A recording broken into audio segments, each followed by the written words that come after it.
Greetings and salutations. This is Christopher McKee with Alamo Music Center in San Antonio, Texas. We are downtown, just a few blocks from the Riverwalk. We're a historic store, family-owned for 4 generations, here to serve your musical needs. And we love bringing you these videos of all sorts of guitars and pianos and whatnot. Today, we have a guitar that needs very little introduction. It is the Gibson Hummingbird.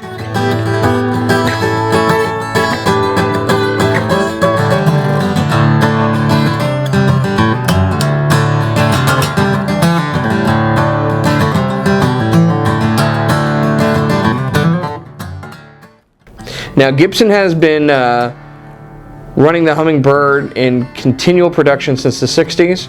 They have made tweaks along the way, and for 2017 they've made a few changes that we're going to go over today.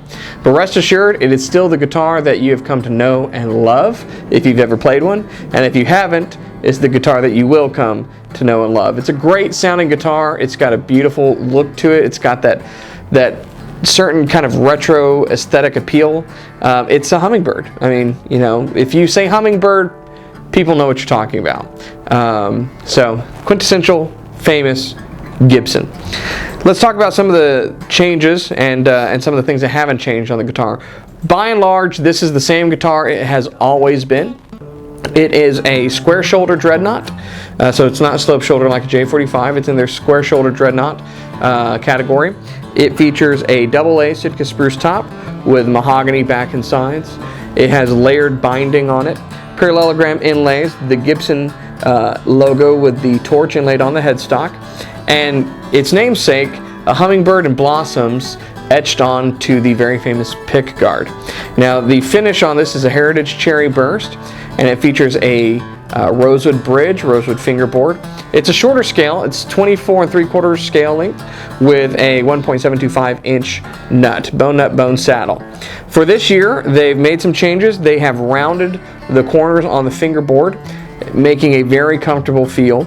That fingerboard is bound with this nice cream-colored binding. And like I said, the sides are rolled. The neck is a nice, thin, comfortable shape, kind of a C carve here. And then they have changed the formula of the finish a bit, where they're calling it an oil-based finish. It's still nitrocellulose finish that sinks into the woods and is able to cure and so forth. Gives it a wonderful feel to it, beautiful smell right out of the case. You know, there's only certain guitars that have that smell to them, that aroma. Over time, it's going to continue to age with the guitar and aid in it opening up and becoming more and more resonant. They've also equipped this guitar with an LR Baggs Element VTC pickup. Now, the Element is a thin undersaddle pickup that LR Baggs makes. The VTC version means that there's no hole cut in the side here. It's volume tone control right here in the sound hole with onboard low frequency compression built right in. So all in all, it is a perfect guitar for the performer. It's ready to go. It looks just like every other quintessential Hummingbird, that classic design, but it's got some nice modern features to complement and not take away from the guitar that's been famous for many, many years. The tone out of this is fantastic. Scalloped Sitka spruce bracing is allowing this top to really move, and the mahogany back and sides give you a spanky, projective, mid-range, rich tone. It really, I mean, it will finger pick, but it really loves a pick. Before the video, just going through and strumming this thing, it really shines when you put a flat pick to it and do some strumming and whatnot on it. So, without any further ado, let's give it a listen to, see what you think.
Hey, I hope you enjoyed the video. If you have any questions about the Gibson Hummingbird, come by, give us a call, or send us an email today. We'd be glad to answer any of your questions and help you find the perfect guitar for you, because we're all about you, to help you discover music in your life.